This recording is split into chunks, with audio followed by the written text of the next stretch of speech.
Бұның бер жағы ғана тұр қазір, бүгінгі таңда. Ал ар жағының уже жартысы жоқ. Қаншама адамдар рак болып жатыр. Мына сайдан су ағады, ана сайдан, оның ар жағындағы сайдың бәрінен су ағады бізде. Көбінше мен карьерге түгелдей қарсымыз.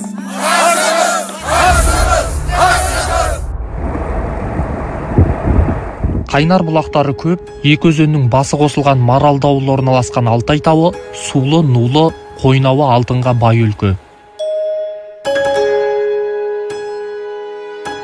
Өңірде 10 жылдан бері кен барлап келген компаниялар 2022 жылы алтын өңдейтін фабрика сала бастаған. Бірақ ауыл адамдары табиғатты қорғауға шақырып, 2 жылдан бері үзілді-кесілді қарсылық білдіріп келеді. Уақытты жоғалтпай. Біз қарсымыз. Шығыс Қазақстан облысы Күршім ауданының құрамындағы ауылға кіргенде фабрикаға қарсымыз деген плакаттар назар аудартады. Онда алтынды топырақтан ажыратып беретін цианид қоспасы экологияға зиян деп жазған. Енді ойлаңыз, анадан қаншама тас томалайды. Соның бәріне халықтың қазіргі жаз болса, үрейіміз ұшып кетеді осыдан. Дүңкілдетіп жарат, күрс еткізіп жарат. Бексұлтанов кен алатын тау ауылдың дәл іргесінде екенін айтады. Ең басты материал алатын таулар мына біздің түсінгеніміз осы мына үлкен Қаратау ғой. Ол бұның бер жағы ғана тұр қазір, бүгінгі таңда. Ал ар жағының уже жартысы жоқ. Ана материал жинаймыз деп бәрін КамАЗбен тасып ары қарай сол завод саламыз деген жерге тау қылып үйіп тастаған уже. Ешқандай разведка емес добыча.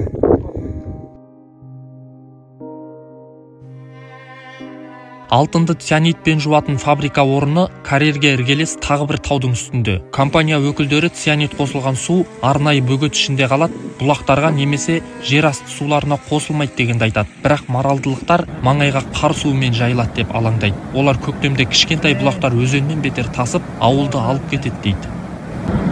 Кеп кішкентай қар өткелдің тасыған суы.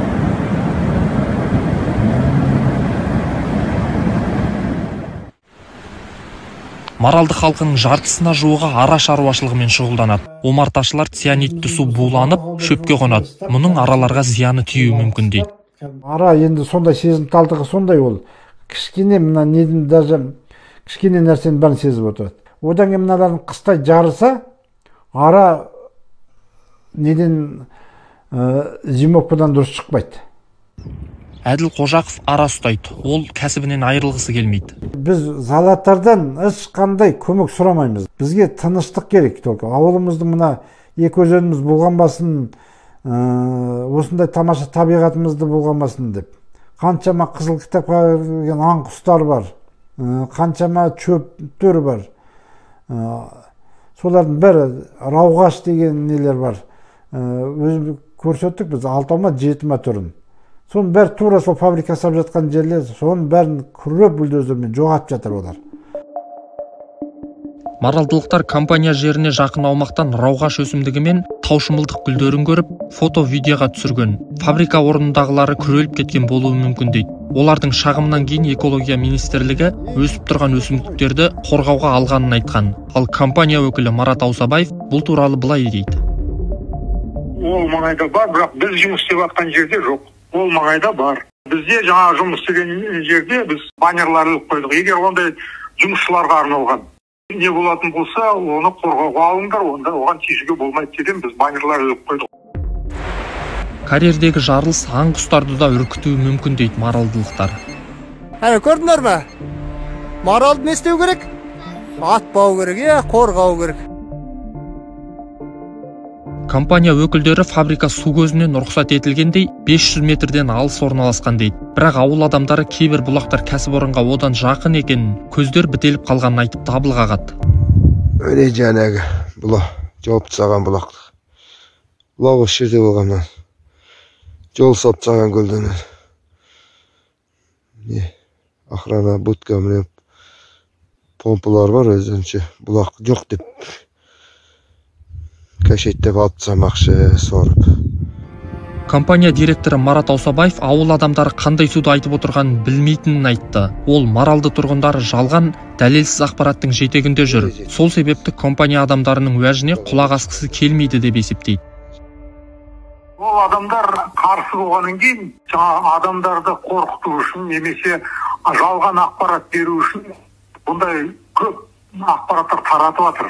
Естіп ғой жаңағы бүкіл өзендерді уландырайын деп жатыр деген ақпарат жіберіп жатыр. Жердің бәрін құртпақшы, халықты құртып жатыр деген ақпарат таратып жатыр. Жер қойнауын пайдаланушылар келгенге дейін халық бұл жерде егін егіп мал баққан. Ол жерде кәдімгі бұрын осы совет өкіметінің кезінде малшылар отырған. Екі жағында да сол фабрика салынған жерде екі табын қойшы тұрған. Одан кейін соның бер жағында кәдімгі ауылдың кезек сол жерге бұттыларын қойып, сол жерге малын жайып, сол жерден ететін. Малымыз сол жаққа жайылатын. Қазір олар жайылғанын мына жерді қазғаннан бастап өзі кісілерге қиын болып жүрді. Малдарымыз қаншама малдарымыз жоғалды, ямыға түсіп кетті. Сол сияқты. Жұмыспен қазған ямылар. Иә. Осы арадан карьер қазып жатыр, не үстінен, не шахта. Қазіргі карьер орнында өткен ғасырда шахта жұмыс істеген. Халық ол кезде ауылда онкологиялық ауру көбейгенін айтады. Кенді ашық әдіспен алатын болса, ауру қайта күшейе ме деп алаңдайды. Билік ауру шахтамен байланысты дегенге келіспейді, бірақ нақты себебін де айтпаған.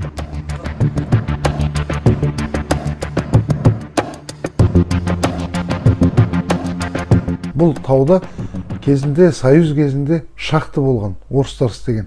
Олар, қалай айтышады, закрытый метод деуші ме? Шахтовый методпен алғанның өзінде сол кезде осы ауылда рак ауру қаптап, содан ол кезде мұғалімдер бар, білімді адамдар бар. Сол кісілер көтеріліп, сол шахтаны жапқан болатын.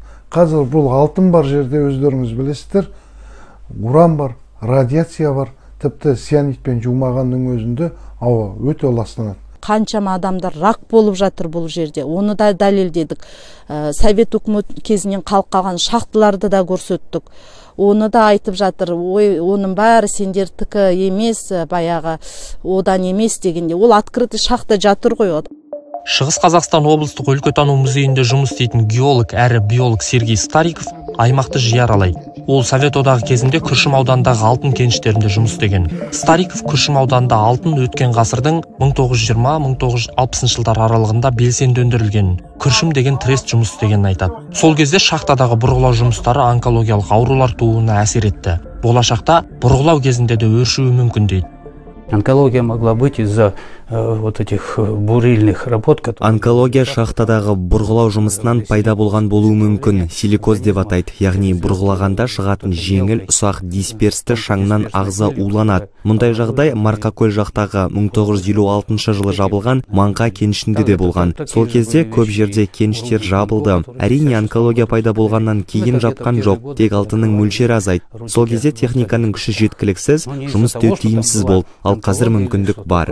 Қазір алтынның мөлшері аз, ал оны табуға аса зор жұмыс істеу керек. Мысалы, 1 тонна топырақта 2 грамм алтын бар дейік. Жай алтын іздеушілер оны ала алмайды.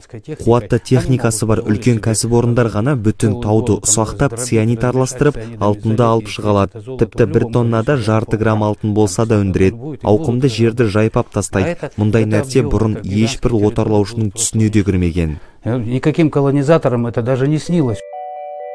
Сергей Стариков Маралдыда алтын өндіретіндер қызыл кітапқа енген өсімдіктер мен жан жануарлар жоқ деп, өздері қоршап алған аумақты ғана айтады. Ал қоршаудың сыртындағы дүниеге бас ауыртқысы келмейді дейді. Оның айтуынша жабайы аңдар тарсыл-гүрсілден қашып, жайлайтын мекен тарылады. Болашақта фабрика жұмысы тоқтаса, оның орнына көп болса қайың егеді. Ал карьердің орны өңірейіп қалады дейді. Да не восстановишь ничего. Как? Қалпына келтіре алмайсың. Қалай қалпына келтіресің? Карьерді көміп тастайсың ба? Оған қазған кездегі шығын қайта кетеді ғой. Сонымен бірге одан алған топырақты сақтап қою да керек болады. Жоқ, бұл антропогендік ландшафт болып қалады. Яғни адам бүлдірген жер. Badland болып қалады. Что человечество испортило, вот это будет badlanды.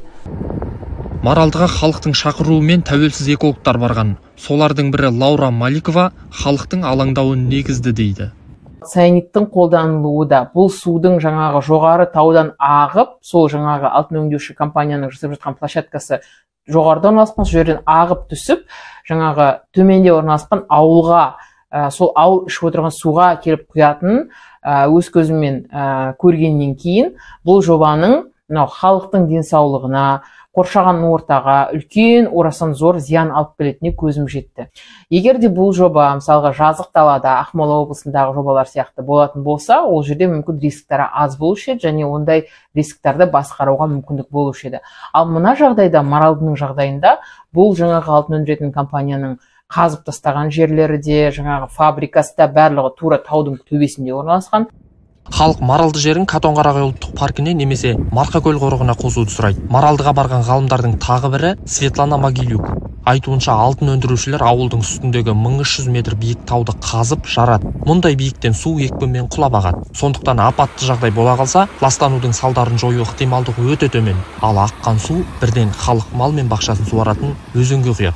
Они очень быстро могут оказаться Маралды өзеніне жылдам келіп құйылады, ал өзен ауылды, яғни жер асты суларын қоректендіреді. Адамдар жер астындағы суды құдықтан алып ішеді.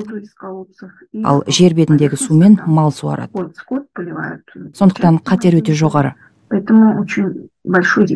Халық кәсіпорын жұмысына қатысты пікірін айтатын қоғамдық тыңдауларға әуелде қатысып сөзімізді өткізе алмадық, кейін мүлде қатысуды доғардық дейді.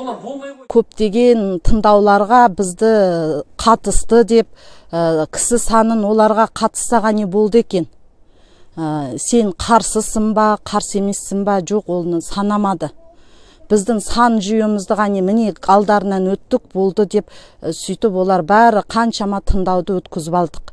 Ақыры тыңдаудың нелерін қарап, интернет жүйесінің соны зерттей, оқи бастап, заң жүйесін оқи бастап, заңды адвокаттармен, юристармен ақылдасып, соны бәрін қазір тыңғылықты, енді толық білмесек та көзіміз ашылды деп айтуға болады, басындағыдай емес. Соның бәрінен қазір өтіп, біз өз құқығымызды бір шама білеміз. Ауыл халқы қарсы болған қоғамдық тыңдауларды Шығыс Қазақстан облысының әкімі Ермек Көшербаев заңды деп атаған. Заңға бәрі сәйкес болу. Заңға сәйкес, заңды жөнді оқыңыз. Тыңдау болғанмен енді ол халықтың ой пікірін жеткізеді. Егер енді тіркелген адамдардың саны жеткілікті болса заң бойынша, тыңдау есептеледі, өткелді. Көшербаев фабрика құрылысында заңсыз емес дейді. Сөзінше алтын өндіретін фабрика салынса, сол Маралды ауылының өзіне пайдалы. Ал зиян тигізетін болса, сөзсіз тоқтату керек. Халықпен жұмыс істеу керек, халыққа түсіндіру керек. Мысалы, сол жердің мердігері, сол кен байыту орнының иелері 2,5 миллиард теңге ақшаны сол ауылдың дамуына салайын деп отыр. Мен ойлап отырмын, ол керемет нәрсе, керемет шешім деймін. Қазіргі жағдайда мысалы ауылда жол жоқ, көпір жоқ, мектептің жағдайы нашар, әлеуметтік мәдениет үйінің жағдайы нашар. Халыққа 300-ден астам жұмыс орнын ашайын деп отыр. Оның жаман несі бар? Табиғат жағынан, экология жағынан бұл мәселені әрине облыстық және орталық мекемелер бақылауға алып, заңға сәйкес бәрін істелуіне бар күшін салу керек. Егер бірдеңке қисы, бірдеңке дейінгі халыққа зиян әкелетін мәселе болса, әрине ол кезде оны тоқтату керек, немесе дейінгі тиісті нұсқау айту керек. Жер қойнауын пайдалану картасына сүйенсек, Маралды кен алқабын Маралиха Голд тау-кен кәсіпорны барлайды. Оған бұрынғы туризм және спорт министрі, Астананың екіс әкімі, бұрынғы президент іс басқарушысы марқұм Темірхан Досмұхамбетовтің ұлы Шыңғыс Досмұхамбетов иелік етеді. Ал фабриканы салып жатқан Высам Продакшнның құрылтайшысы Высам Group Ltd деген компания. Оған Ли Вунг, Лей Хайлен деген Корей инвесторларымен бірге Айдын Рамазанов иелік етеді. Айдын Рамазанов егов деректеріне сүйенсек, Шығыс Қазақстанның бұрынғы әкімі Даниал Ахметовтың ұлы Талғат Ахметовпен бизнесте серіктес. Фабрика құрылысы басталғанда Ахметов облыс әкімі қызметінде болған. Ол Рамазанов туралы былай деген. Ол кісіні білмейсіз, сіз білмейсіз ба? Танымаймын. Шын жүрекпен сіздерге айтып танымаймын. Сонымен бірге осы Айдын Рамазанов қожалық ететін Ақсу ресурс кәсіпорны Маралдының жоғарғы жағындағы Қызылтас деген жерде кен барламақ. Жер қойнауын пайдалану картасына сүйенсек, құжаттар рәсімделіп жатыр. Ақсу ресурсте Рамазановпен бірге Мұхтар Мансұров, Ержан Ишанов құрылтайшы. Бұл жердегі Мұхтар Мансұров 2003-2007 жылдары солтүстік Қазақстанда әкім болған Тайыр Мансұровтың ұлы.